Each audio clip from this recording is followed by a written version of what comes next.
और चलिए आप सभी का स्वागत एक बार कर लेते हैं हेल्दी इंडिया में। हेल्दी इंडिया जो कि हर शनिवार रविवार को आता है और आज चूंकि शनिवार है तो एक नई समस्या लेकर हम हाजिर हो गए हैं। आपके साथ मैं हूं मोनिका सिंह। आज हम बात करने वाले हैं निमोनिया के बारे में। इस पर चर्चा करने के लिए हमारे साथ डॉक्टर्स का एक पैनल भी मौजूद है।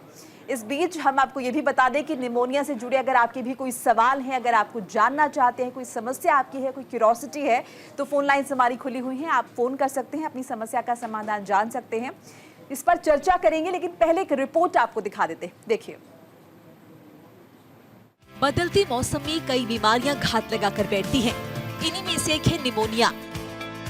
निमोनिया एक गंभीर बीमारी है जिसमें फेफड़ों में सूजन आ जाती है, फेफड़ों में पानी भर जाता है। खांसी, जुकाम के साथ कफ कई दफा बड़ी परेशानियों का सबब बन जाता है। इन्हीं बीमारियों में शामिल है निमोनिया, जो कि गंभीर संक्रमण है। इस रोग में फेफड़ों में सूजन आ जाती है, पानी भर जाता है। इस संक्रमण में वायु के एक या कई बार दोनों थैलों में पानी या मवाद भरता है और सूजन आ जाती है, जिससे बलगम या मवाद वाली खांसी होती है। इसे ठंड लगना या बुखार जैसी स्थिति उत्पन्न होती है। सही समय पर लक्षणों को पहचान कर उपचार शुरू नहीं करने पर यह बीमारी गंभीर रूप ले लेती है। निमोनिया आमतौर पर बच्चों या बड़ी उम्र के लोगों को परेशान करता है, लेकिन ये किसी भी उम्र के व्यक्ति को हो सकता है। समय से पहले पैदा होने वाले बच्चों को निमोनिया का खतरा सबसे ज्यादा रहता है। जिन बच्चों को टीबी का इन्फेक्शन होता है, उन्हें भी निमोनिया होने का खतरा रहता है। निमोनिया फेफड़ों को होने वाला संक्रमण है, जो बैक्टीरिया, वायरस, फंगस और पैरासाइट्स की वजह से होता है। बच्चों में जल्दी सर्दी जुकाम ठीक न होने पर ये निमोनिया का रूप ले लेता है। ज्यादा ठंडा पानी पीना, खुली हवा में रहना, खाने में ठंडी चीजों का सेवन, कमजोर इम्यूनिटी वाले लोग बनते हैं इसके शिकार।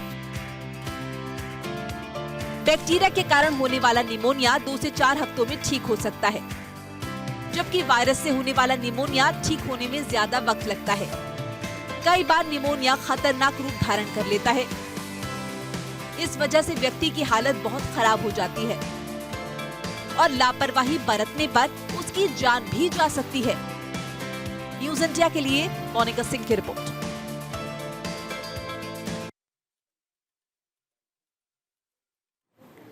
तो रिपोर्ट आपने देखी निमोनिया पर। एक बार फिर से याद दिला दे, अगर कोई सवाल है, कुछ जानना चाहते हैं, कुछ पूछना चाहते हैं, तो सही मंच है, सही प्लेटफॉर्म है। आज का प्रोग्राम आपके लिए है, फोन कर सकते हैं, जान सकते हैं। आपका तारुफ करा देते हैं जो तमाम मेहमान हमारे साथ जुड़ चुके हैं, एक्सपर्ट हैं।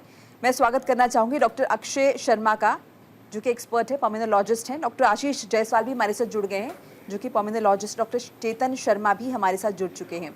तो तीनों मेहमान हमारे साथ जुड़ गए हैं। पहले डॉक्टर चेतन शर्मा का रुख कर लेते हैं। डॉक्टर चेतन, रिपोर्ट आपने देखी, कितना इत्तेफाक कर रखते हैं, कितनी सही है, और ऐसी कौन सी चीज़ें हैं जो शायद हमें बतानी चाहिए थी दर्शकों को, उससे जुड़ी हुई, लेकिन मिस हो गई? नमस्कार मिसेस सिंह। इससे पहले हम स्टार्ट करें निमोनिया जैसे शब्द को आगे विस्तार पूर्वक लेना, हमें ये ज़रूर समझना होगा कि हमारे भारत जैसे देश के अंदर ये निमोनिया अपने आप में इतना विस्फोटक शब्द है, शायद ही कोई ऐसा इंसान है जिसने इसके बारे में सुना ना हो, चाहे गहराई में नहीं जानता हो, लेकिन इस शब्द के बारे में ज़रूर जानता होगा। इस शब्द को इतना विस्फोटक कहा क्यों गया है? कहा इसलिए गया है कि हमारी जो नेशनल हेल्थ मिशन इस निमोनिया के नाम पे निमोनिया डे सेलिब्रेट करते हैं, जो 12 नवंबर को करा जाता है। अब कोई भी जब डे सेलिब्रेट करते हैं, चाहे 14 नवंबर हो, 12 नवंबर हो या 1 दिसंबर हो, उसका कोई विशेष कारण ज़रूर होता है कि हाँ, या तो ये बीमारी इतनी विध्वंसक और इतनी ज़्यादा फैलने वाली संकीर्ण बीमारी है कि उसका जनरल पब्लिक में जागरूकता पैदा करना बहुत ही इंपॉर्टेंट है, इसलिए डे मनाया जाता है। अब इस निमोनिया को थोड़ा और विस्तार में आगे लेके चलते हैं। आखिर ये निमोनिया है क्या? हमारी ऐसी पूरी बॉडी के सिस्टम में ऐसी कौन सी जगह है जहाँ इसका इफेक्ट सबसे ज़्यादा होता है? बहुत ही आसान परिभाषा में समझाने की अगर कोशिश करें तो निमोनिया हमारे लंग सिस्टम, वायुमंडल, जहाँ हमारा लंग्स के एक्सचेंज, वायु का एक्सचेंज होता है, ऑक्सीजन बनती है, उस सिस्टम को इफेक्ट करता है।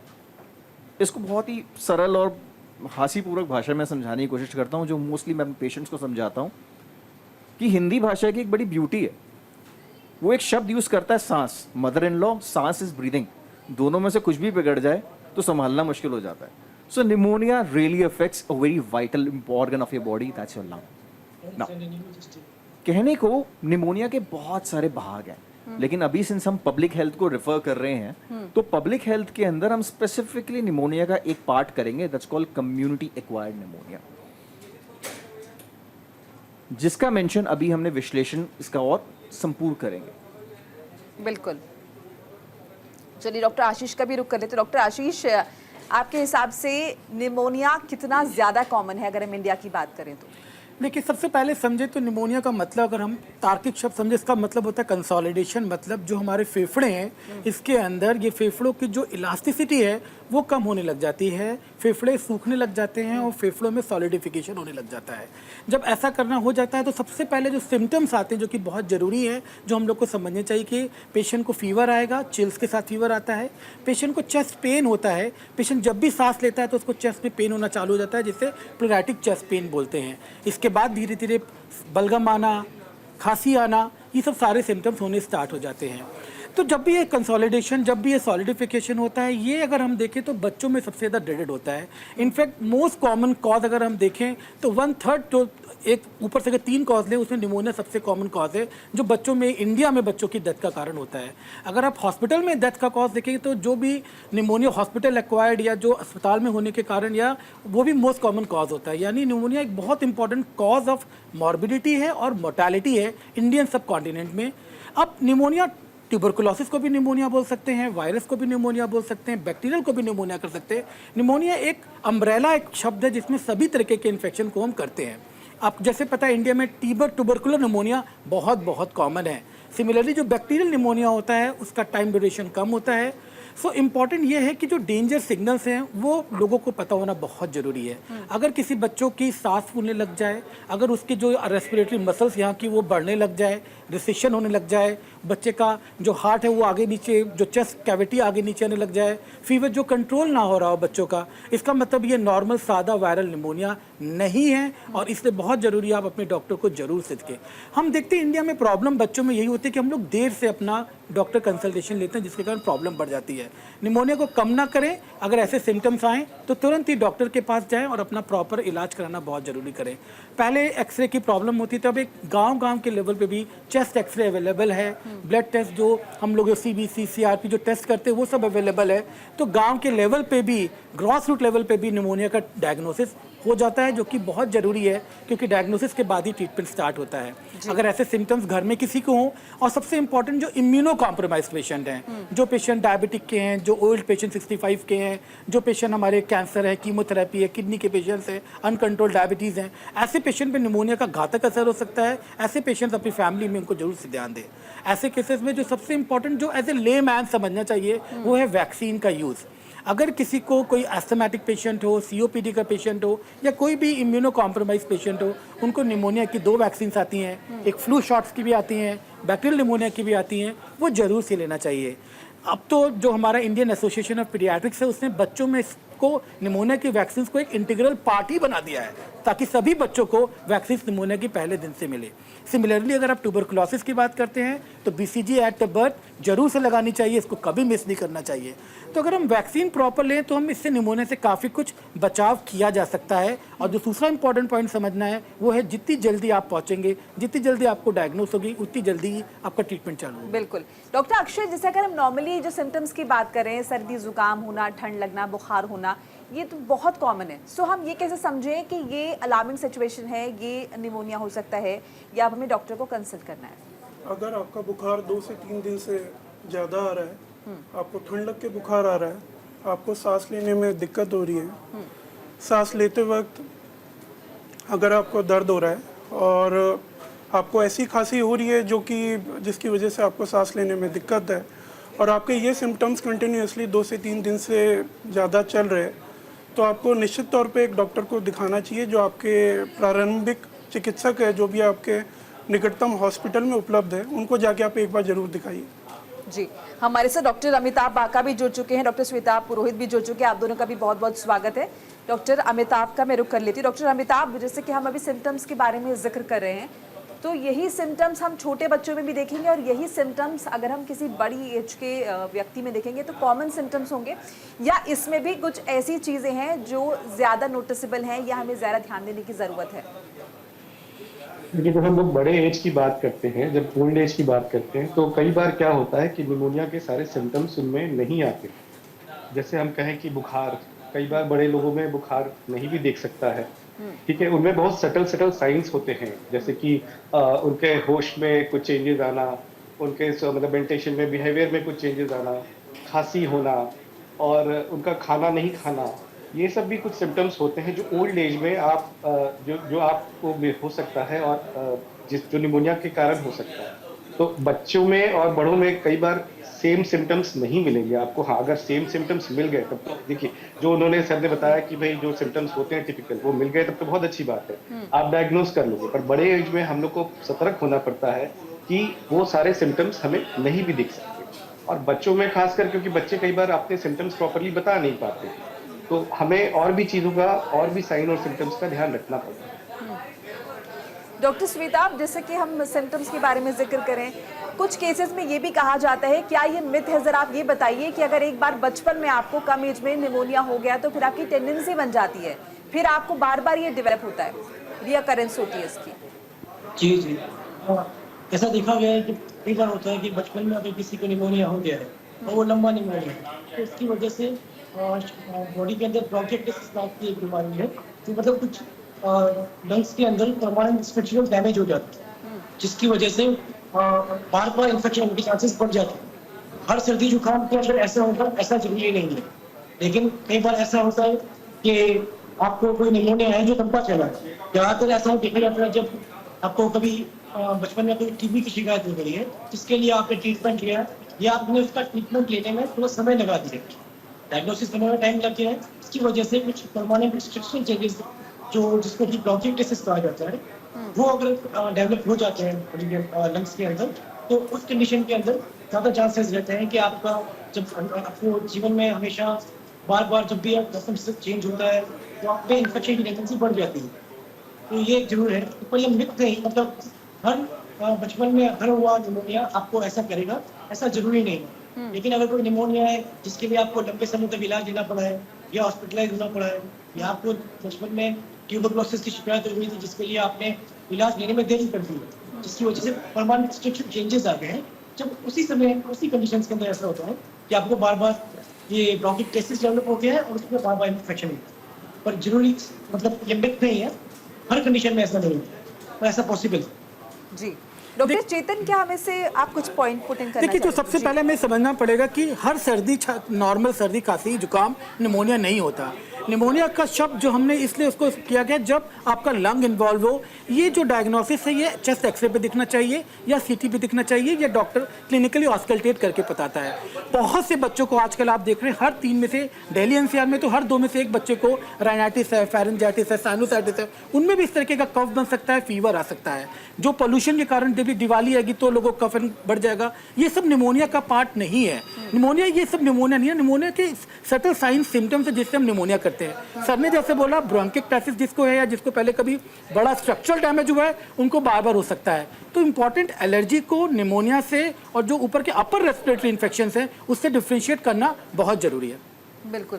और डॉक्टर चेतन, मेरा अगला सवाल एक्चुअली यही था कि हम ये डिफरेंशिएट करने का, जैसे कि बताया कि अगर ज़्यादा दिन तक टिक जाता है, या फिर क्योंकि सिम्टम्स इसके बहुत ही कॉमन है, कोल्ड कफ सबको रहता है, खांसी अक्सर होती है, और कई दफ़ा ऐसा भी होता है कि खांसी 1-1 महीना लोगों को रहती है और लोग उसे झेलते रहते हैं। नॉर्मल जो मार्केट में सिरप अवेलेबल है, कफ सिरप, उनका इस्तेमाल करते हैं। सो उस केस में कितना जागरूक होने की हमें ज़रूरत है? मिसेस सिंह, आपके सवाल बिल्कुल सटीक है। मैं एक्चुअली उसको अपनी डॉक्टर्स की कॉम्प्लिकेटेड लैंग्वेज में ना समझा के, because it's a platform to make the public understand, it's a public health. एक पब्लिक किस तरीके से आइडेंटिफाई कर सकती है इस निमोनिया जो एक डिसीज़ है, मैं उस तरीके से इसको और विस्तार में समझाने की कोशिश करता हूँ। जैसे आपने पुलिस का लोगो सुना होगा कि सतर्क रहें और क्या कहते हैं, अलर्ट रहें। मतलब police are, you know, we citizens are the eyes of police. Similarly health में भी जो लोग हैं, पब्लिक है, वो आईज है, ईयर्स हैं इसको आइडेंटिफाई करने के लिए। अब इसका मेरे कहने का मतलब क्या? देखिए, पहले पब्लिक जो हमारी जनता है उसको ये समझना पड़ेगा कि किस 2 एज ग्रुप के अंदर सिम्टम्स अगर बहुत ज़्यादा बहुत डिटेल में आ रहे हैं तो उनकी निमोनिया होने की संभावना बहुत ज़्यादा है। अगर उनको सिम्टम्स जैसे डॉक्टर साहब ने बताया, बहुत सारे सिम्टम्स बताए, खांसी आना, छाती में दर्द होना, XYZ, अगर वो 5 साल के बच्चे के अंदर बहुत इंटेंसिव तो बहुत एग्रीवेटेड फॉर्म में दिख रहे हैं या 50 साल के एज ग्रुप में ज़्यादा दिख रहे हैं, तो तुरंत आप अपने नियर हेल्थ केयर फैसिलिटी जाएं, बिकॉज इनकी निमोनिया होने की संभावना बहुत ज़्यादा है। तो पहला अगर हम ऑर्डर वाइज चलें तो एज से पब्लिक को समझना चाहिए किस एज ग्रुप में ये सिम्टम सबसे ज़्यादा हो रहे हैं। अब दूसरे नंबर के पॉइंट पे आते हैं। अगर आप किसी स्मोकर को ऐसे ही सिम्टम से ग्रसित पाते हैं या टीबी के मरीज को पाते हैं तो डेफिनेटली आपको उसको एडवाइस देनी चाहिए कि आप नियरेस्ट हेल्थ फैसिलिटी में जाएं कि ये निमोनिया हो सकता है। तो ये पॉइंट नंबर 2 फॉर आइडेंटिफिकेशन हुआ। जो मिसेस सिंह आपका क्वेश्चन था कि हम आइडेंटिफाई कैसे करें कि इतने कॉम्प्लेक्स सिचुएशन पे, थोड़ा सा इसको मैं डिटेल मेडिकल व्यू पॉइंट पे आपको लेके आता हूँ। अभी तक हम जो बात कर रहे हैं हम कम्युनिटी एक्वायर्ड निमोनिया की बात करें, मतलब कम्युनिटी में फैलने वाले निमोनिया की, लेकिन कुछ निमोनिया ऐसे भी होते हैं जो एस्पिरेशनल निमोनिया और केमिकल इंजरी निमोनिया की कैटेगरीज में आते हैं। मैं आपको ये शब्द इसलिए कह रहा हूँ कि जब वर्ल्ड निमोनिया डे सेलिब्रेट किया जाता है तो एक शब्द कहा गया नेशनल हेल्थ अथॉरिटी ने कि निमोनिया कैन अफेक्ट ऑल। ना इस शब्द का मतलब क्या है, why it affects all, because जरूरी नहीं है निमोनिया बैक्टीरिया वायरस या फंगस के द्वारा ही फैले। It could happen in aspirational injury. कहने का मतलब अगर समझ लीजिए कोई आपके घर में 50 साल से ऊपर कोई मरीज है जो शिजोफ्रेनिया या जो अनकॉन्शियस रहता है, उसमें एस्पिरेशन के चांसेस बढ़ जाते हैं और निमोनिया के चांसेस बढ़ जाते हैं। तो आपको सतर्क रहना पड़ेगा कि हाँ, ऐसे मरीजों में भी निमोनिया हो सकता है। ठीक है। दूसरी चीज ऑक्यूपेशन के अंदर, आपने अभी हाल फिलहाल में दिल्ली की विंटर्स में सुना होगा कि डॉक्टर्स, हम विशेषज्ञ आपको स्मॉग में बाहर जाने की सलाह नहीं दे रहे थे और लंग्स डिसीज बहुत ज़्यादा बढ़ के आ रही है। कारण क्या था? हमारे वायुमंडल के अंदर कुछ ऐसे एरोजोल्स, ऐसे पार्टिकल्स मौजूद होते हैं जो इनहेलेशन इंजरीज करते हैं और निमोनिया की तरफ लेके जाते हैं। तो ये कुछ ट्रेडिशनल बैक्टीरियल निमोनिया से हट के दूसरे फॉर्म ऑफ निमोनिया है जिसमें हम सतर्क रहना जरूरी है। बिल्कुल, और ऐसे बहुत सारे पॉइंट्स हैं जिन पर हम डिस्कशन करेंगे, जी। डॉक्टर से हम बात भी करेंगे, चर्चा करेंगे। इस बीच एक कॉलर भी हमारे साथ जुड़े हैं, उनसे भी बात करेंगे, लेकिन एक छोटा सा ब्रेक हमें लेना होगा। फौरन हाजिर हो रहे, कहीं मत जाइएगा।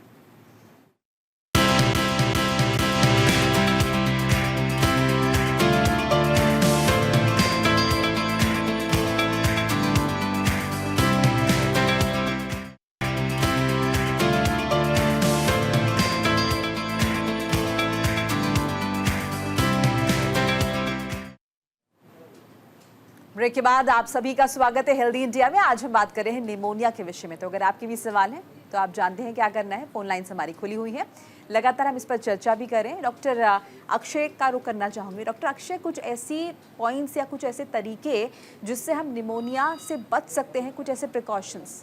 ये आपने बहुत अच्छी बात पूछी है। इसको हम बोलते हैं प्राइमोर्डियल प्रिवेंशन, मतलब किसी बीमारी के होने के पहले ही उस बीमारी को प्रिवेंट करना। जैसा कि निमोनिया के बारे में आप सब जानते हैं कि इसका जो मोड ऑफ ट्रांसमिशन है, जैसे कि ये फैलता है तो ये एरोसोल से फैलता है, ड्रॉपलेट मोड ऑफ इन्फेक्शन रहता है इसका। तो अगर आप ऐसी कई गैदरिंग में जा रहे हैं जहाँ पर फेफड़ों की बीमारी होने के चांसेस ज़्यादा है, या आप कोई ऐसे एटमॉस्फेयर में जा रहे हैं जहाँ पर पॉल्यूशन ज़्यादा है, या फिर आप किसी पेंडेमिक के बीच में, तो सबसे पहले एक आपको काम करना चाहिए, वो है आपको मास्क लगाना चाहिए। पहला सबसे कॉमन जो आप प्रिवेंशन आप कर सकते हैं वो है मास्क लगा सकते हैं। दूसरा, जो चीज़ें आप रेगुलरली टच कर रहे हैं उसको आपको डिसइंफेक्ट करना चाहिए, उसको क्लीन रखना चाहिए। तीसरा, आपको अपने हाथ साफ करने चाहिए, हाथ धो के, और बार बार अगर आपको कफ आ रहा है, कोल्ड हो रहा है, तो उसको बार बार आपको क्लीन करें। तो हमेशा आपको अपने हाथ साफ करने चाहिए। चौथा, जैसा कि आप सब जानते हैं कि जैसे कोविड पेंडेमिक हुआ, उसमें भी एक तरीके से हमारे पास निमोनिया के काफ़ी केसेस आए हैं। तो आप एक सेफ डिस्टेंस मेंटेन करके चलिए। अगर ऐसे कोई पेशेंट है या फिर आपको ऐसा कोई लग रहा है जी कि जिससे आपको इन्फेक्शन होने के चांसेस है। जी, हमारे साथ एक कॉलर पे जुड़ चुके हैं रेवाड़ी से, बहुत बहुत स्वागत है सर, आपका सवाल पूछिए अपना। मैडम मेरी नाक है ना बार बार टपकती है, तो एक नाक ब्लॉक हो जाती है। जी, आपकी एक नाक ब्लॉक हो जाती है, बार बार बहती है। हाँ, और सांस लेने में फिर थोड़ी दिक्कत प्रॉब्लम आती है। निमोनिया के लक्षण तो नहीं है, और मेरी इसकी रेमेडी बता सके तो प्लीज, बड़ी मेहरबानी। आप जानना चाहते हैं कि निमोनिया के सिम्टम्स तो नहीं है ये, राइट डॉक्टर आशीष? देखिए, जो आपके सिम्टम्स हैं वो एलर्जिक राइनाइटिस या क्रॉनिक राइनाइटिस के सिम्टम्स हैं। इसको हम निमोनिया में नहीं कर सकते, मगर आपको बार बार अगर सांस फूल रही है तो ये आपको समझना पड़ेगा कि 80% जो अपर रेस्पिरेटरी इन्फेक्शन होते हैं वो लोअर रेस्पिरेटरी में कवर हो सकते हैं या वो अस्थमा का फॉर्म ले सकते हैं। अगर आपकी नाक की ज़्यादा प्रॉब्लम है, आप अपने ENT डॉक्टर को दिखाएं, वो आपको कुछ नेजल स्प्रे देगा, उससे आपका जो ये प्रॉब्लम है ये सॉर्ट आउट हो सकता है। निमोनिया होने के लिए सबसे इंपॉर्टेंट है फीवर जो कंट्रोल में ना रहा हो, 2 दिन के बाद हो रहा हो, चेस्ट पेन हो रहा हो, बलगम आ रहा हो, बलगम का रंग बदल रहा हो, जैसे अगर हरा बलगम या बलगम में लालपन आ रहा है, इसका मतलब है कि ये निमोनिया के सिम्टम्स हो सकते हैं। आप नज़दीकी जाएं हॉस्पिटल पे, वहाँ पे अपने चेस्ट एक्सरे कराएं, या अगर आपको लगता है CT स्कैन कराएं, उससे पता चल सकता है। एलर्जी और निमोनिया में बहुत फ़र्क है। आपके सिम्टम्स जो बहुतायत लग रहे हैं कि आपको राइनाइटिस के साथ अस्थमा जैसा सिम्टम्स हैं, ये एक एलर्जी का मैनिफेस्टेशन है। निमोनिया एक इन्फेक्शन है, उसका एक अलग मैनिफेस्टेशन होता है। तो आप पहले अपने ENT को या जो वहाँ पे आपके जो रेस्पिरेटरी मेडिसिन के डॉक्टर हो उनको दिखाएं और उनसे समझें ये आपके निमोनिया के सिम्टम्स नहीं है। चलिए, उम्मीद करते हैं कि आपको आपके सवाल का जवाब मिल गया होगा। डॉक्टर अमिताभ, क्या कुछ खाने पीने के भी प्रिकॉशंस हैं जो हमें लेनी चाहिए? जैसे कि कई दफ़ा कहा जाता है ज़्यादा ठंडी चीज़ों का सेवन अगर करते हैं तो इससे भी दिक्कत हो सकती है।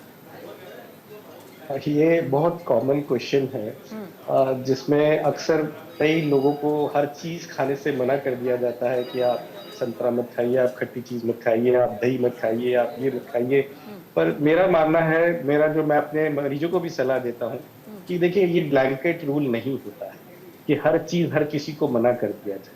हमें आइडेंटिफाई करना होता है किसको इससे दिक्कत हो रही है। जैसे एक एग्जाम्पल के तौर पे मैं कहता हूँ कि जैसे एक दही को एक लेते हैं कि अगर मुझे दही खाने से प्रॉब्लम होती है तो ज़रूरी नहीं कि बाकी सबको दही खाने से दिक्कत होगी। तो अगर मैं मरीज हूँ, मुझे बार बार दिक्कत हो रही, तो मुझे आइडेंटिफाई करना पड़ेगा कि मुझे किस चीज़, मैंने ऐसा क्या किया, क्या खाया जिससे मुझे दिक्कत हो रही। तो वो कोई भी चीज़ हो सकता है, वो संतरा, मौसमी, दही, केला, दूध, कुछ भी हो सकता है जी। तो ये हर इंसान को अपना ही पता करना पड़ेगा। ठीक है, हम ये नहीं कह सकते ब्लैंकेटली कि आप सब कुछ बंद करके बैठ जाओ, जैसा अक्सर हो जाता है छोटे बच्चों को। इनको हम लोग अक्सर सब चीज कह देते कि आप सब कुछ खाना बंद करो। जो मेरा मानना है कि शायद थोड़ा गलत है। हमें उन्हें एजुकेट करना चाहिए, हमें उन्हें आइडेंटिफाई करने के लिए बताना चाहिए, सिखाना चाहिए कि आप आइडेंटिफाई करो कि आपको किस चीज से दिक्कत है और उस चीज को आप डेफिनेटली अवॉइड करो। जी, हमारे साथ एक कॉलर जुड़ गए, मुंबई से एंथनी है हमारे साथ। स्वागत है आपका सर, सवाल पूछिए अपना। मैडम, रात में मेरी नाक चौकअप हो जाती है और मैंने ENT को बताया था। ENT को बताने के बाद में उन्होंने मेरे पल्मोनरी डॉक्टर के पास में भेजा। उन्होंने मेरा कुछ टेस्ट कराया तो मेरा IgE ये जो है 1350 आया है जी। तो ये क्या रेंज होना चाहिए? 1350 बहुत ज्यादा है क्या? डॉक्टर चेतन। नमस्कार। जिस आप ब्लड पैरामीटर्स की अभी बात कर रहे हैं IG, पहले तो हम थोड़ा सा इसको ये समझ लेते हैं कि इसका और निमोनिया में कुछ ज़्यादा अभी संबंध नहीं है, बिकॉज जिस IG पैरामीटर की आप बात कर रहे हैं वो एक अलग ही डिसीज़ को प्रदर्शित करता है। हाँ, जो आपने जो अपना जो रेंज बताया, yes you are in a very high range and overall अगर हम बात समझने की कोशिश करें, सिंस ये जो हमारा शो है ये बेसिकली निमोनिया पे केंद्रित है, तो इस चीज़ को हमें पहले यहाँ इसको केंद्रित करके चलना पड़ेगा कि हाँ, अभी जो आपने ब्लड पैरामीटर्स बताए हैं हमें, ये ब्लड पैरामीटर्स डायरेक्टली निमोनिया के किसी पैरामीटर से रिलेटेड नहीं है। अगर आपको जो IG का आप डेंजर लेवल की बात कर रहे हैं तो IG का नॉर्मल लेवल कटआउट 150 या 200 होता है। हर लैब का वैल्यू अलग होती है। हमने देखा है अगर आपका IG 750 से ज़्यादा है, इसका मतलब है कि आपको सिवियर एलर्जी है ऐसे में आप एक अपना एलर्जी पैनल टेस्ट करा सकते हैं। आजकल फंगल एलर्जी बहुत कॉमन हो रही है, फूड एलर्जी कॉमन बहुत हो रही है, तो आपको क्योंकि आपका 700 से ज़्यादा है, ये बहुत ज़रूरी है। आपको एक पीएफटी भी कराना चाहिए, क्योंकि जब भी 700 से ज़्यादा आईजी होता है तो लंग्स में भी इन्वॉल्वमेंट होता है। कुछ ऐसे इसिनोफिलिक निमोनियाज भी होते हैं या कुछ वॉर्म इन्फेस्टेशन होते हैं जिनमें भी इतना आईजी इस लेवल तक जा सकता है। तो अगर आपका आईजी 1350 है, जो कि 700 से ज़्यादा है, तो आपको एक अच्छे एवेल्युएशन की ज़रूरत है, और आपके जो डॉक्टर रेस्पिरेटरी स्पेशलिस्ट हैं वो आपको गाइड करेंगे कि आपको इसको किस तरीके से आगे आपके अपने इसिनोफिलिक को देखना चाहिए। चलिए, उम्मीद करते हैं कि आपको आपके सवाल का जवाब मिल गया होगा। डॉक्टर श्वेताब का रुख कर लेते हैं। डॉक्टर श्वेताब, जैसे कि हम देखते हैं अक्सर सर्दी जुकाम एक से दूसरे को ज़रूर लग जाता है, तो क्या निमोनिया के केस में भी ऐसा होता है कि किसी को ये दिक्कत है तो उससे हमें दूरी बनाने की ज़रूरत है, क्योंकि ये इन्फेक्शन दूसरे इंसान को भी फैल सकता है?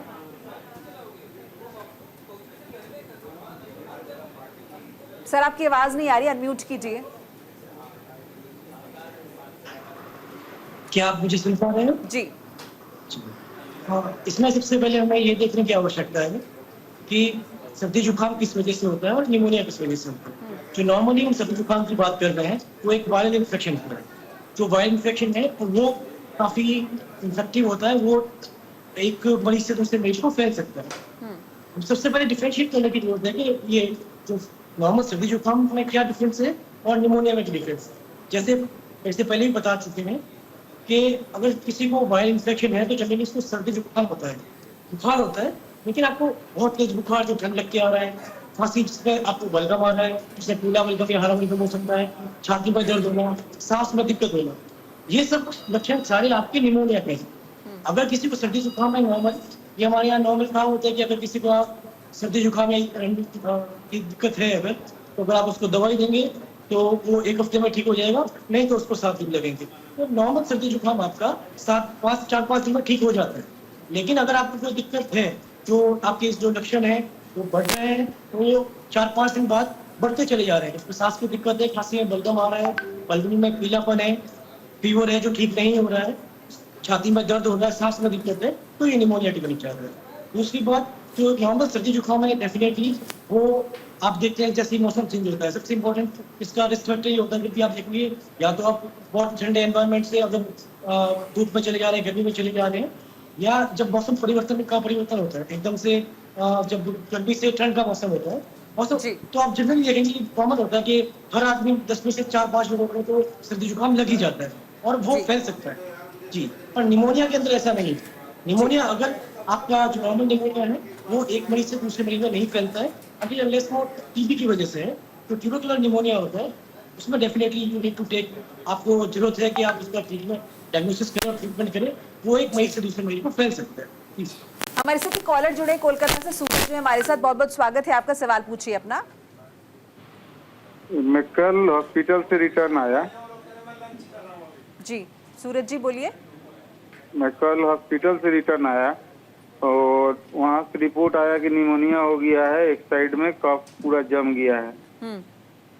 तो उसको साफ करिए, अभी और 5-7 दिन रहिए तो स्लाइन के द्वारा हम लोग दवाई देंगे। जी हॉस्पिटल में 2-3 दिन हो गया था, मेरा पास पैसा कमी की वजह से हम बोले कि अब हम नहीं रह पाएंगे, घर में उपचार करेंगे। तो घर में वो लोग लिख के दिया है, स्लाइन रोज 1 लेना है, उसमें तो मेडिसिन देना है, तो और कुछ दवाई दिए हैं टैबलेट खाने के लिए। और क्या बताऊं, वो घर में आया हूँ तो अभी थोड़ा आराम कर रहा हूँ। अभी उतना तकलीफ नहीं है, लेकिन कफ निकल रहा है तो खांसी भी है। जी डॉक्टर आशीष, देखिए, आपका अगर अभी भी आपका जैसा आपने बताया कि आपके एक लंग में इन्फेक्शन है, जिसको हम लोग कंसोलिडिकेशन या सॉलिडिफिकेशन बोलते हैं। ऐसे में जब भी निमोनिया में जो एक्सरे का रेजोल्यूशन होता है, आपका एक्सरे 3 से 4 हफ्ते के बाद जाके नॉर्मल होगा। ऐसे में आपकी बहुत ज़रूरी है, अगर आप घर पे आ गए हैं तो आप प्रॉपर अपना केयर करें, प्रॉपर डाइट पे दें और प्रॉपर मेडिसिन का ध्यान दें। अपना रेगुलर रूटीन बेसिस पे 2 से 3 दिन बाद अपना जांचें जरूर कराएं, जो काउंट्स होते हैं, जिससे पता चले आपका इन्फेक्शन कहाँ चल रहा है। अब यहाँ सबसे इंपॉर्टेंट है कि डेंजर सिग्नल्स क्या हैं, कि आपको भागना कब है। आपके केस में डेंजर सिग्नल ये है अगर आपका पेन बढ़ता चला जाए, आपको बलगम का रंग बदल जाए, अगर ये रस्टी स्पूटम या ये ब्लड जैसा आने लग जाए। आपका सबसे इंपॉर्टेंट, कोविड ने एक चीज सिखाई, सैचुरेशन। हर घर में पल्स ऑक्सीमीटर होता है, बहुत छोटी मशीन है, आप उसको अपने पल्स ऑक्सीमीटर घर पे रखिए और उसका सैचुरेशन नापिए। मशीन बोला जाता है उसको। हाँ, आप स्टीम भी लेंगे, आप अपना सैचुरेशन नापिएगा, आपका सैचुरेशन 94 से कम होता है तब आपका ये डेंजर सिग्नल है। अगर आपका चेस्ट पेन बहुत बढ़ने लग जाए, आपका मेंटल में आपका सेंसोरियम आपको चीज़ें कम समझ में आने लग जाए, मेंटल फॉगिंग होने लग जाए, या आपका पेशाब आना रुक जाए, या कोई और दूसरे ऑर्गन पे आपका इन्वॉल्व होने लग जाए, इसका मतलब है कि आपका निमोनिया इन दवाओं पे ठीक नहीं हो रहा है, आपको इंट्रावीनस दवाई लेनी होगी। ऐसे केस में आपको डेंजर सिग्नल में अस्पताल जाना चाहिए। सिमिलरली बच्चों में भी अगर ऐसा होता है, तो बच्चों में भी अगर इंटरकॉस्टल रिसेशन होने लग जाए, फीवर कंट्रोल ना होने लग जाए, या उनकी कॉन्शियसनेस में दिक्कत होने लग जाए, इसका मतलब है कि आपका निमोनिया ठीक नहीं हो रहा है। इम्यूनो कॉम्प्रोमाइज पेशेंट को प्रॉपर 5 दिन का अगर निमोनिया हुआ है, अस्पताल में ही ट्रीटमेंट लेना चाहिए, घर पे रिकवरी नहीं हो सकती। अगर आप अस्पताल में हैं, आप IV एंटीबायोटिक्स ले रहे हैं, अगर आपका फीवर 3 दिन में खत्म हो जाए या आपको आराम 3 दिन में होने लग जाए, तब आप घर आपको आना चाहिए। चलिए सर, हम उम्मीद करते हैं कि आपको आपके सवाल का जवाब मिल गया होगा। डॉक्टर अक्षय, इससे पहले जैसे कि हम जिक्र करे थे कि जिन लोगों का इम्यून सिस्टम वीक है उनको भी निमोनिया होने के चांसेस रहते हैं, तो ऐसे मैं जानना चाहूँगी जो लोग डायबिटिक हैं या जिन लोगों को हमेशा ब्लड प्रेशर जिनका हाई रहता है, क्या वो लोग भी प्रोन हैं, उन लोगों को भी चांसेस ज़्यादा होते हैं कि निमोनिया उनको हो जाए? और ऐसे में जब आप उन लोगों का इलाज करते हैं तो क्या तरीके अलग होते हैं? डेफिनेटली जिन लोगों को डायबिटीज़ रहती है या फिर उनको क्रोनिक किडनी डिजीज़ रहती है या उन्होंने किसी भी प्रकार का ऑर्गन ट्रांसप्लांटेशन जिनमें हुआ है या अल्कोहलिज्म वाले CLD पेशेंट्स हैं, तो ऐसे सारे पेशेंट्स हमारे हाई रिस्क ग्रुप के अंदर आते हैं। तो फर्स्ट एंड फॉरमोस्ट जो हम उनको काउंसलिंग करते हैं, जो उनको बताते हैं कि आप अपना वैक्सीनेशन लीजिए। वैक्सीनेशन आपको निमोनिया से बचाने के लिए बहुत कारगर है और प्रभावी है। तो इसमें डिफरेंट टाइप्स की वैक्सीनेशन आ गई है। एक इन्फ्लुएंजा से बचाने के लिए सालाना लगने वाली एक वैक्सीन है जिसकी आपको सिंगल डोज लेनी होती है और साल में एक बार वो वैक्सीन लेनी होती है। नॉर्मली हम ये प्रिफर करते हैं कि विंटर्स के आने के पहले पेशेंट वो वैक्सीन ले लें नॉर्दर्न इंडिया, और साउथर्न इंडिया के लिए हम ये बोलते हैं कि मानसून्स के पहले वो ईयरली इन्फ्लुएंजा अपनी वैक्सीन ले लें। दूसरा होता है कि ऐसे पेशेंट्स को स्ट्रेप्टोकोकस निमोनिया से बचाने के लिए 2 प्रकार की वैक्सीन अभी इंडिया में अवेलेबल है। जो पहली वैक्सीन अवेलेबल है PCV13, उसको हम प्रिफर करेंगे कि पेशेंट ले, और उसके लगभग 1 साल बाद हम जो दूसरे प्रकार की वैक्सीन है जो 23 सेरोटाइप्स ऑफ स्ट्रेप्टोकोकस निमोनिया से बचाता है, वो वैक्सीन पेशेंट ले, और अगर ज़रूरत पड़ती है तो 5 साल बाद हम इसका बूस्टर भी दे देते हैं। तो एक हद तक ये काफ़ी कारगर है और काफ़ी अच्छी इनोवेशन है मेडिकल साइंस की, जिससे निमोनिया हाई रिस्क ग्रुप में होने के चांसेस बहुत कम हो जाते हैं।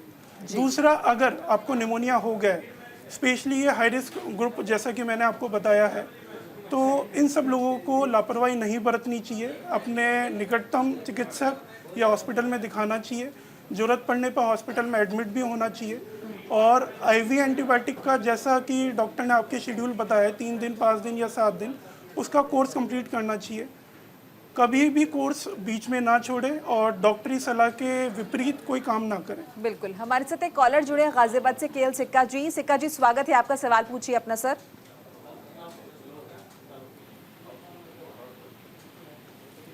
KL सिक्का जी, सवाल पूछिए अपना। चलिए, सिक्का जी का फ़ोन यहाँ पर कट गया, लेकिन आप फिर से प्रयास कर सकते हैं हमसे जुड़ने का।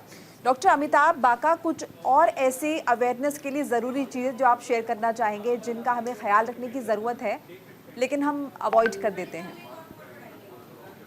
मेरे ख्याल से हमने बहुत सी चीज़ों की बातें कर ली हैं अलग अलग तरीके से, जैसे कि मास्क पहनना। अगर आपको सर्दी जुकाम है या आप भीड़ के इलाके में जाते हैं या आप इम्यूनो कॉम्प्रोमाइज हैं, तो आप मास्क ज़रूर पहनें। साथ ही साथ वैक्सीन लेना। वैक्सीन, जैसा कि हमारे सारे डॉक्टर के पैनल ने बार बार ये कहा है कि वैक्सीन बहुत इंपॉर्टेंट है। और 2 वैक्सीन हम लोगों ने बार बार कहा है कि एक फ्लू का वैक्सीन हर साल और एक न्यूमोकोकल का वैक्सीन जिसके अलग अलग इंडिकेशन है, अपने डॉक्टर से सलाह लेके ले सकते हैं। तीसरा एक चीज मैं जरूर बोलना चाहूंगा, वो है स्मोकिंग सिजेशन। ये भी एक बहुत इंपॉर्टेंट एस्पेक्ट है जो हम लोग को अवेयरनेस बढ़ानी चाहिए, ना सिर्फ निमोनिया के लिए बल्कि और भी बहुत बीमारियां उससे होने का डर रहता है। COPD है, लंग कैंसर है, तो एक स्मोकिंग सिजेशन पे हम लोग को बहुत ज़्यादा फोकस करने की ज़रूरत है क्योंकि बहुत सारी बीमारियां इससे भी होती हैं। चौथा है कि भाई अपना इन जनरल सेहत का ख्याल रखना। देखिए अक्सर हमसे पूछा जाता है कि भाई हम लंग को प्रोटेक्ट करने के लिए क्या कर सकते हैं। तो देखिए अलग से कुछ नहीं होता है, सेहत को अच्छा रखेंगे तो हमारा लंग्स भी अच्छा रहेगा। तो एक रेगुलर एक्सरसाइज करना, रेगुलर अच्छा डाइट लेना, ये सब चीज़ें एक बॉडी में मतलब एक बॉडी के सेहतमंद होने के लिए बहुत ज़रूरी होती है और लंग्स के लिए भी उतनी ही ज़रूरी होती है। तो एक ये है कि भाई रेगुलर डाइट, रेगुलर एक्सरसाइज करना, ये सब कुछ चीज़ें हैं जो हमें आम तौर पे सबको बताना चाहिए, सबको सिखाना चाहिए ताकि वो अपना बचाव कर सकें। जी डॉक्टर श्वेता, कई केसेस में देखा जाता है जैसे कि सर्दी जुकाम का मैं जिक्र करूंगी कि सेल्फ मेडिकेशन लोग करते हैं अपने घरों में, अपने हिसाब से दवाइयाँ ले ली सर्दी जुकाम के लिए। सो ये कितना सही है, क्या इससे भी कुछ नुकसान होते हैं? जी देखिए, जिस तरह से मैंने आपको पहले भी बताया था कि जो नॉर्मल सर्दी जुकाम होता है जनरली एक वायरल डिजीज है, वायरल डिसऑर्डर है जो जनरली इन्फ्लुएंजा वायरस से, इन्फ्लुएंजा वायरस से, एडिनो वायरस से, इनकी वजह से होता है। और वायरल इन्फेक्शन में एंटीबायोटिक्स काम नहीं करती हैं। लेकिन हमारे यहाँ एक जनरल ट्रेंड है, जैसे ही अगर आप कोई भी मरीज को सर्दी जुकाम होता है तो जनरली वो एजिथ्रोमाइसिन या अमोक्सिक्लेव इस तरह की एंटीबायोटिक ले लेता है। इससे इन दवाइयों को लेने से फायदा कुछ नहीं होता, बट ये देखा गया है कि ये लेने की वजह से इन एंटीबायोटिक्स के प्रति मरीजों के अंदर रेजिस्टेंस डेवलप हो गया है।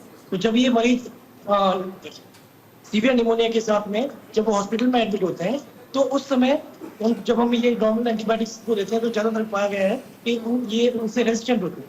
तो ये रेजिस्टेंस, एंटीबायोटिक रेजिस्टेंस बहुत ज़्यादा डेवलप हो रहा है। तो अगर सेल्फ मेडिकेशन करते हैं तो अब मैं बस मेरी सलाह यही रहेगी कि सिम्टोमेटिक का ट्रीटमेंट आप ले रहे हैं तो कोई दिक्कत नहीं है, ओवर द काउंटर मेडिकेशन के साथ में एंटीबायोटिक्स का यूज जो है जो इरेशनल यूज हो रहा है उससे आपको बचना चाहिए, क्योंकि उसकी वजह से जो रेजिस्टेंस है वो बढ़ रहा है। इसीलिए जब आप हॉस्पिटल में जाते हैं और एडमिट होते हैं तो आपको इनिशियली हाई एंड एंटीबायोटिक देना पड़ता है, क्योंकि जो नॉर्मल एंटीबायोटिक्स है तो अगर आपने ज़्यादा इस्तेमाल नहीं किया होता वो आपके लिए काफ़ी इफेक्टिव हो सकते थे, लेकिन क्योंकि आपने उसका इरेशनल यूज एक नॉर्मल वायरल इन्फेक्शन के तौर पर कर लिया जाता है और ये मास लेवल पर किया जाता है। इवन ये सिर्फ हॉस्पिटल्स में ये पेशेंट्स की दिक्कत नहीं है, इवन कुछ डॉक्टर्स भी एंटीबायोटिक एजिथ्रोमाइसिन तो दे ही देते हैं, जो उनको बचना चाहिए इस चीज से। तो ये बहुत बड़ा नुकसान है इस चीज का। तो क्या करें, मेडिसिन ना ले, कुछ भी अगर कभी नॉर्मल सर्दी जुकाम हो तो अवॉइड करें सिचुएशन को, हाउ टू ट्रीट इट? नहीं, एंटीबायोटिक्स को अवॉइड करने के लिए कह रहा हूँ। आपको जनरली सिम्टोमेटिक ट्रीटमेंट है, जैसे अगर आपको लग रहा है सर्दी जुकाम हो रहा है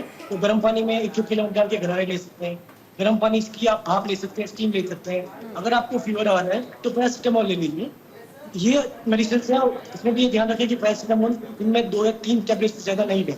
अगर आपका फीवर 2 या 3 या 4 दिन के अंदर आपके सिम्टम्स में इंप्रूवमेंट नहीं आ रहा है और आपको लग रहा है कि आपको जिस तरह से मैं पहले ही बताया था सांस में दिक्कत होने लग रही है, बलगम में प्यूलेंस आ गया है, बलगम का रंग पीला हो गया है, हरा हो गया है, आपको छाती में दर्द हो रहा है, सांस में दिक्कत है, जैसे सर ने बताया पल्स ऑक्सीमीटर में आपका सैचुरेशन कम हो रहा है, उस कंडीशन में आप जाइए और एक डॉक्टर से सलाह लीजिए। और जिस हिसाब से आपको, क्योंकि उसका भी ट्रीटमेंट, निमोनिया के ट्रीटमेंट को जब हम देखते हैं तो उसका भी एक क्लासिफिकेशन होता है। कुछ मरीज है जिनको आप घर में दवाई देके भेज सकते हैं, कुछ मरीज है जिनको हॉस्पिटल में एडमिशन की आवश्यकता होती है और कुछ मरीज है जिनको आईसीयू में एडमिशन की आवश्यकता होती है। इसके लिए एक क्लासिकल क्राइटेरिया होता है जिसको हम कर्व 65 कहते हैं। जब आप कोई भी मरीज हमारे पास ओपीडी में आता है तो उसमें हम सबसे पहले देखते हैं सी स्टैंड्स फॉर कंफ्यूजन। अगर पेशेंट कंफ्यूज है, अगर वो होश में नहीं है तो severe pneumonia. U stands for uremia, जो आजकल हटा दिया गया है, लेकिन अगर किसी को किडनी में या पेशाब में दिक्कत है, पेशाब नहीं आ रहा है, renal problem है, that again goes in favor of your severe pneumonia. किसी को respiratory rate, अगर किसी का respiratory rate 24 से ज्यादा है, tachypnea है, अगेन वो severity की तरफ जा रहा है। अगर किसी का ब्लड प्रेशर कम है, ये बहुत ही कॉमन है, ब्लड प्रेशर आप डबल मेजर कर सकते हैं। अगर आपका ब्लड प्रेशर सिस्टोलिक जो ऊपर वाला पोर्शन है वो 90 से नीचे है, उसका मतलब है आपको सीवियर निमोनिया है। और अगर आपकी एज 65 से ज्यादा है तो ये कुछ क्राइटेरिया होते हैं, जिनमें से आप 0 या 1 पे हैं तो आप घर पे ही अपना इलाज करवा सकते हैं, कर सकते हैं। अगर इसमें एक से दो सिम्टम्स हैं तो आपको जनरली वार्ड में एडमिट करते हैं। अगर 3 या उससे ज्यादा सिम्टम्स हैं तो उस कंडीशन में उसका इलाज आईसीयू में होता है। तो सेल्फ मेडिकेशन में मैं आपको कह रहा हूँ मरीजों को सिर्फ सिम्टोमेटिक ट्रीटमेंट लेना चाहिए, एंटीबायोटिक नहीं लेना चाहिए। और अगर आपका सर्दी जुकाम 3 दिन से ज्यादा हो चल रहा है उस कंडीशन में आपको डेफिनेटली एक डॉक्टर को दिखाना चाहिए, चेस्ट फिजिशियन या जो भी आप नजदीकी अस्पताल में दिखाइए और उसके बाद में उस हिसाब से ट्रीटमेंट दीजिए। जी डॉक्टर चेतन, वक्त की थोड़ी कमी है, क्लोजिंग कमेंट चलते चलते कम शब्दों में। यस मिसेस सिंह, मैं इसको थोड़ा सा ऑर्गेनाइज और कर देता हूँ। प्रश्न एक्चुअली दो प्रश्न बहुत रह गए हैं कि पेशेंट को करना क्या चाहिए जब उसको ये सिम्टम्स आए। इसका एक बहुत छोटा सा इंग्लिश में एक चीज़ कहा जाती है, you should know when to stop and when to act. इसका मतलब ये है व्हेन टू एक्ट। जो निमोनिया जो हमारी ये बीमारी है ये एक फ्लू जैसे सिम्टम्स की तरह प्रोड्यूस होती है। फ्लू में जैसे हमारे डॉक्टर्स पैनल ने कहा कि आपको सर्दी जुकाम, बॉडी में थकावट, XYZ, तो हम ओवर द काउंटर ड्रग जो पैरासीटामोल और बहुत सारी ड्रग्स लेके कंट्रोल किया जा सकता है, जो बेसिकली वायरल निमोनिया का कंपोनेंट होती है। Now when to stop means अब आप अपनी मेडिकेशन बंद करें और अस्पताल कब जाएं। अब जैसे ही हमारे डॉक्टर पैनल ने एक्सप्लेन किया, जब मरीज को लगे कि मुझे कंफ्यूजन पैदा हो रही है, मतलब सडनली डिजीनेस, चक्कर आ रहे हैं, पेशाब में दिक्कत आ रही है, मेरी सांस की गति बहुत ज़्यादा बढ़ गई है और मेरा क्या कहते हैं ब्लड प्रेशर ड्रॉप कर रहा है, इट्स ए टाइम कि वो खुद मेडिकेशन लेना बंद करें। निमोनिया एक सीवियर स्टेट में पहुंच चुका है, आप तुरंत ही नियरेस्ट अस्पताल में पहुंचे। एक प्रश्न हमारा यहाँ संक्षेप में आता है जी। दूसरा प्रश्न जो था कि हमें अपने लंग्स की प्रोटेक्शन के लिए करना चाहिए। यस, वैक्सीन एंड सब कुछ हमें प्रिवेंशन करना चाहिए, बट जो प्राइमरी कॉज है हमें उसे नजरअंदाज नहीं करना चाहिए। For an example, immuno compromise में निमोनिया के होने के चांसेस होते हैं, लेकिन अगर डायबिटीज एक इम्यूनो कॉम्प्रोमाइज स्टेट है, अगर इंडिविजुअल अपनी डायबिटीज ही कंट्रोल नहीं करेगा तो वैक्सीनेशनों से बहुत ज्यादा हेल्प नहीं कर पाएगी। बिल्कुल। तो प्राइमरीली हमें पहले अपना प्राइमरी कॉज ठीक करना है। उसी तरीके से अगर ट्यूबरकुलोसिस का मरीज अपनी टीबी की दवाइयां छोड़ के बैठेगा और वैक्सीन में डिपेंडेंट रहेगा तो ये डिसीज कंट्रोल नहीं हो पाएगी। बिल्कुल, यानी कि healthy lifestyle is also very important और कहीं ना कहीं उसकी वजह से आप बाकी चीज़ों से भी पार पा सकते हैं। आप सभी मेहमानों का बहुत बहुत शुक्रिया हमारे साथ जुड़ने के लिए और अपनी कीमती राय हमारे दर्शकों तक पहुंचाने के लिए। तो इसी के साथ हेल्दी इंडिया में आज के लिए बस इतना ही। फिर मुलाकात होगी अगले सैटरडे, अगले शनिवार एक नई समस्या के साथ आएंगे, निश्चित तौर पर समाधान भी लाएंगे। तब तक के लिए दीजिए इजाजत, नमस्कार। आप देखते रहिए न्यूज़ इंडिया।